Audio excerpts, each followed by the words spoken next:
Ano nangyari sa inyo? Si mami po kasi. Nasaan si mami nyo? Dun sa kwarto.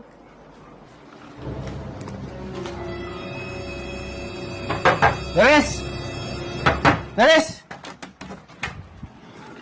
Anong ginawa mo dun sa mga bata at bakit naka-face the wall yun? Isa ka pa! Bakit ngayon ka lang? Anong oras na? Kanina pa ako naghihintay. Saan ka na naman galing? Sige, sumama ka din sa mga bata.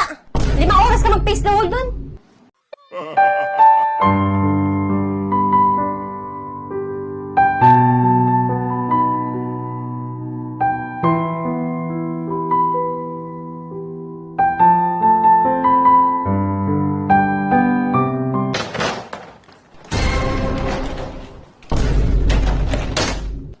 Daddy, ano sabi sa'yo ni mami? Wala anak eh, napagalitan din ako eh. Ilang oras ba binigay sa inyo?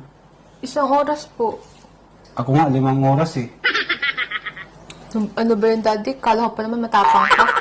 Takot ka rin pala kay mami.